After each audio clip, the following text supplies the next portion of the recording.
آپس میں بائبل کا ایک ورژن ہے، ایتھوپین بائبل اس کو کہتے ہیں، اس میں ایک بک ہے، بک آف اینوک۔ اینوک کہتے ہیں ادریس کو، اخنوک ان کا نام ہے، قرآن میں حضرت ادریس ہے اور بائبل میں اخنوک ہے۔ ہمارے نزدیک سب سے زیادہ اتھینٹک ایتھوپین بائبل ہے، وہ اس لیے کہ میرے نبی صلی اللہ علیہ وآلہ وسلم کی زندگی میں سے ٹریس ملتا ہے، جس سے لگتا ہے کہ ایتھوپین بائبل سب سے زیادہ اتھینٹک ہے، اگرچہ وہ بھی تبدیل شدہ ہے کیونکہ ایتھوپیا کا جو کنگ تھا، آج کا ایتھوپیا اس وقت کا حبشہ تھا، اور اس کا جو کنگ تھا نجاشی، وہ نبی کریم صلی اللہ علیہ وآلہ وسلم کو اس نے بغیر دیکھے، بغیر ملے پہچان لیا تھا اور ان پر ایمان لے آیا تھا۔ اور نبی صلی اللہ علیہ وآلہ وسلم کے جو خط اس کے ساتھ دو محفوظ ہیں آج بھی تاریخ میں، وہ اتنے بے تکلف ہیں کہ جس سے ایسے لگ رہا ہے کہ کوئی بہت پرانی دوستی ہے۔ دیکھیں نا، ایک بندے کو آپ جانتے نہیں، تاریخ کہتی ہے کہ آپ کبھی گئے نہیں وہاں، اور آپ اس کو پہلا خط لکھ رہے ہیں اور آپ لکھ رہے ہیں کہ میں اپنے چچا زاد بھائی کو تیرے پاس بھیج رہا ہوں، ان کو پناہ دینا اور ان کا خیال رکھنا، اور وہ پناہ بھی دیتا ہے اور خیال بھی رکھتا ہے۔ اور پھر وہ بندہ جب فوت ہو جاتا ہے تو نبی صلی اللہ علیہ وآلہ وسلم کو مدینہ میں بذریعہ وحی اطلاع دی جاتی ہے، اور نبی صلی اللہ علیہ وسلم اپنے صحابہ کو کہتے ہیں کہ تمہارا بھائی نجاشی جو حبشہ کا بادشاہ تھا وہ فوت ہو گیا ہے، آؤ اس کا نماز جنازہ پڑھیں۔ ایک ہی غائبانہ نماز جنازہ نبی صلی اللہ علیہ وآلہ وسلم نے پڑھا، جس کی بیس پر آج ہم غائبانہ نماز جنازہ پڑھتے ہیں، وہ نجاشی کا ہے۔ اور پھر نبی صلی اللہ علیہ وسلم فرماتے ہیں کہ حبشیوں کو کبھی برا نہ کہو، جنت کے 12 سرداروں میں سے 4 حبشی ہیں۔ اس کا مطلب ہے کہ وہ ایتھوپیا میں کرسچن تھا، وہ اس بائبل کو پڑھ رہا تھا، اس بائبل کو پڑھ کے اسے نبی صلی اللہ علیہ وسلم کو بغیر ملے پہچان لیا۔ ایتھوپین بائبل میں جو بک آف اینوک ہے وہ کہتی ہے کہ کسی ایک پلانٹ سے یہ کوئی مخلوق لے کے آیا، اس وقت پورٹل کھلا ہوا تھا، اور یہ ابلیس جو ہے وہ چند لوگ ایسے لے کے آیا جو اس کے کمانڈر تھے، جس کو نیپتھیلینز بھی کہا گیا۔ انہوں نے آ کے انسانوں کی عورتوں کے ساتھ عشق و معاشقہ کیا اور پھر ریلیشن شپ قائم کیے، اور اس میں سے ایک عجیب و غریب قسم کی نسل پیدا ہوئی جن کے منہ جو تھے وہ جانوروں جیسے تھے اور جسم انسانوں جیسا تھا۔ یہ آبادی اتنی بڑھ گئی کہ انہوں نے یہ ریلیشن نہ صرف انسانوں کے ساتھ اسٹیبلش کیے بلکہ جانوروں سے بھی کیے۔ انہوں نے ہر جگہ اپنا سیٹ پریزرو کرنے کی کوشش کی، اور ایک ایسی مخلوق پیدا ہوئی جو کہا نا کہ میں ان کو حکم دوں گا کہ تیری تخلیق بدل دے۔ اب آپ کو سمجھ آئی ہوگی کہ وہ تخلیق بدل دی، اس نے تخلیق بدلی، اور اس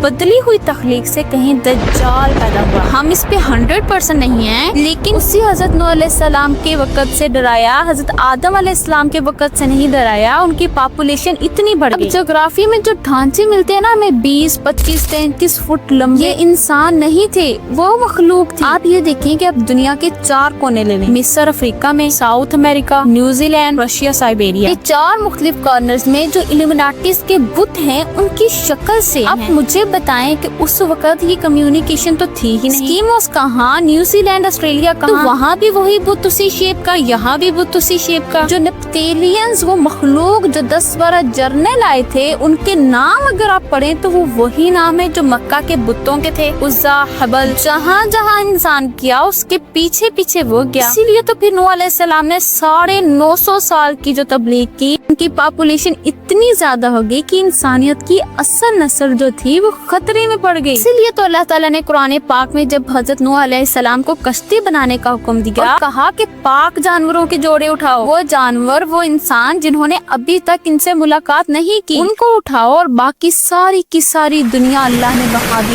فنش کر دیا، پانی پھیر دیا۔ اس کے علاوہ کوئی اور چانس تھا بھی نہیں، پانی پھیرنے کے علاوہ کوئی چانس نہیں تھا، کیونکہ انہوں نے جانوروں میں بھی اپنا سیڈ ڈالا، اور کچھ کہتے ہیں کہ درختوں تک میں اپنا سیڈ پریزرو کر لیا تھا، تو اللہ نے وہ ساری کی ساری دنیا کو فنش کر دیا۔ ایک دفعہ انسانی نسل کو واپس پیورٹی کی طرف لے کر آئے اللہ تعالیٰ، پھر اللہ تعالیٰ نے حضرت ذوالقرنین علیہ السلام کے ذریعے وہ پورٹل بند کروائے تاکہ انسان کی نسل پریزرو رہے، وہ اس لیول پر نہ چلا جائے کہ انسان کی نسل ہی بگاڑ دے، جینیٹکس ہی بگاڑ دے۔ اب یہاں سے یہ کانسیپٹ شروع ہوتا ہے الومناٹی کا۔ تو اس نے پھر انسانوں میں سے وہ گروپ بنائے جو اس کی پوجا کرتے تھے، اس کے جرنیلوں کی پوجا کرتے تھے، جنہوں نے اسے خدا مانا ہوا ہے۔ دجال کے استقبال کے لیے ایک چیز تیار ہوتی رہی، ایک تہذیب تیار ہوتی رہی آہستہ آہستہ۔ یہ سارے کا سارا حزب الشیطان ہے۔ آپ سن کے حیران ہوگے کہ یہ آرڈر آف الومناٹی جسے ہم کہتے ہیں یہ کب لکھا گیا؟ 1 مئی 1776، 1 यकम मई मजदूर डे नहीं है। मैंने कहा था ना, ये दज्जाल की इब्तिदा और इंतहा में ये दोनों चीजें दरमियान में हैं। यकम मई आर्डर ऑफ इल्यूमिनाटी लिखने की डेट है। पूरी दुनिया में ये नाफिज किया गया कि ये मजदूर डे है। अब आप $1 के पीछे बनी हुई तस्वीर पर गौर करें। उसके पीछे एक पिरामिड बना हुआ है और उस पर एक आंख बनी हुई है, एक आंख। अब आप नबी सल्लल्लाहु अलैहि वसल्लम की गुफ्तगू की तरफ आए। उन्होंने फरमाया कि दज्जाल एक आंख वाला होगा। उसका सिंबल क्या है?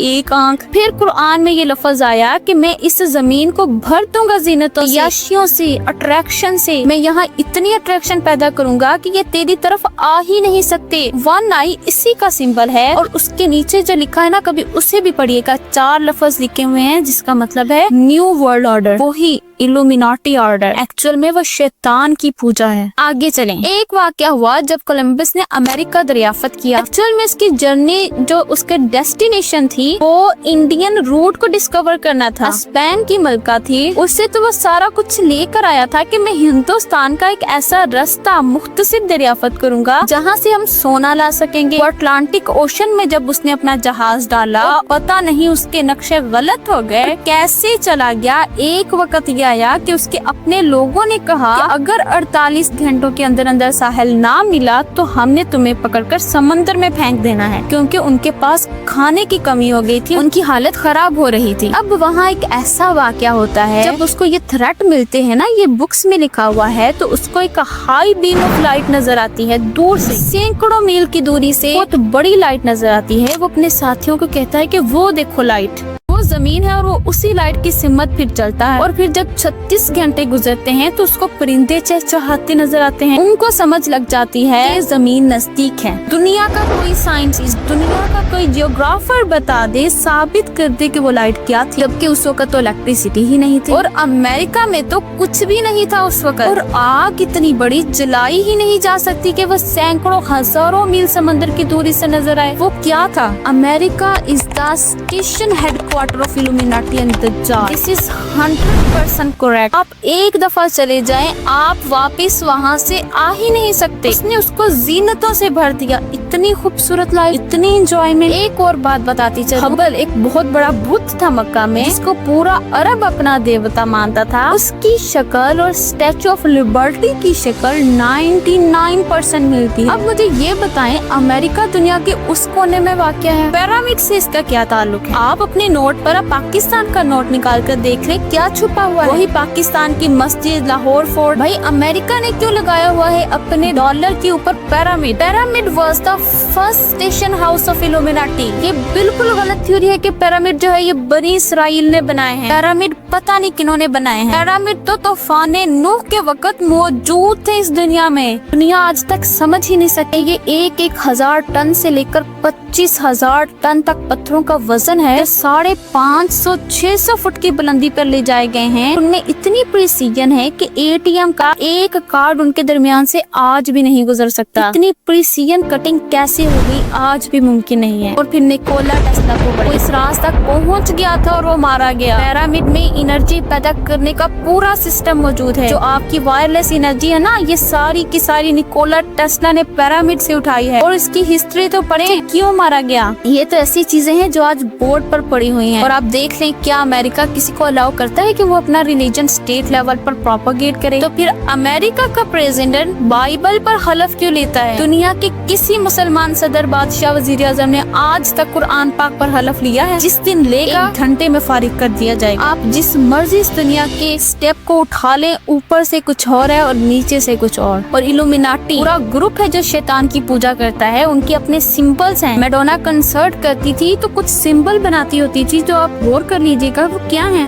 अब एक और टर्मिनोलॉजी है फ्रीमेसन्स। फ्रीमेसन्स एग्जैक्ट वही चीज है कि ऊपर से कुछ और नीचे से कुछ और। फ्रीमेसन्स का आगाज होता है नाइट टेम्पलर से। अब मैं आपके ऊपर हैरत का एक और दरवाजा खोलने लगी हूँ। एक चट्टान है जिसको हम कहते हैं सखरा। बैतुल मक़दस मुक़द्दस में है, हमारे लिए वो बड़ी मुक़द्दस है। हम कहते हैं कि हमारे नबी सल्लल्लाहु अलैहि वसल्लम जब वहाँ मेराज की रात पहुँचे तो उन्होंने उस चट्टान पर कयाम किया था, या हम कहते हैं कि आपने अपनी सवारी वहाँ उस चट्टान के साथ बांधी थी। उस चट्टान के ऊपर 70 हिजरी में हमारा एक बादशाह था अब्दुल मलिक बिन मरवान, उसने खूबसूरत गुम्बद सोने का बना दिया कि मेरे नबी सल्लल्लाहु अलैहि वसल्लम की निशानी है, हमारे नबी यहाँ से गुजरे हैं, तो उसको प्रिजर्व कर लिया। आज जो आप मस्जिद अक्सा में जाते हैं तो गोल्डन डोम जो नजर आता है वो वही डोम ऑफ सखरा है। अब जब उन्हों का एक पोप था अर्बन II, क्रिश्चियन था, अर्बन II ने एक आग लगा दी दुनिया में कि मर जाओ बगैर तो तुम्हारे मुकद्दस मकामात तो मुसलमानों के पास हैं। उन्होंने अटैक किया और वो सक्सेसफुल हो गए फलस्तीन पर कंट्रोल हासिल करने में। तब वो गुम्बद सखरा के नीचे गए तो उन्हें वहाँ गारें मिली, वो नेट पर भी मौजूद हैं। वहाँ से उनको कुछ बुक्स मिली। कहा जाता है कि जो बुक्स मिली वो जादू की बुक्स थी जो हज़रत सुलेमान अलैहिस्सलाम ने अपने तख्त के नीचे छुपाई थी, जो कि कबाला और काला जादू से रिलेटेड थी, और कुछ और चीजें और कुछ तख्तियों की शक्ल में उन्हें मिली। और जो लोग थे जिन्होंने वो सारा फतह किया और फिर वहाँ कंट्रोल किया तो उनको नाइट टेम्पलर्स का खिताब दिया गया। नाइट टेम्पलर्स ने अपनी एक तंजीम कायम की क्योंकि उनके पास वो कुछ राज भी आ गए थे, कुछ बुक्स भी आ गई थी। ये फर्स्ट बैंकिंग कॉन्सेप्ट था जो शुरू किया गया और उसकी वो फीस लेते थे। वहाँ से इंटरेस्ट बेस शुरू हुआ और बढ़ते बढ़ते उनका इन्फ्लुएंस इतना स्ट्रॉन्ग हो गया कि पूरी यूरोपियन कंट्री उनके दस्ते करम पर आ गई। इतने अमीर हो गए, इतने लोग उनकी इज्जत करने लगे, पूजे जाने लगे ये नाइट टेम्पलर। तो फिर उन्होंने बादशाहतें बदलनी शुरू कर दी।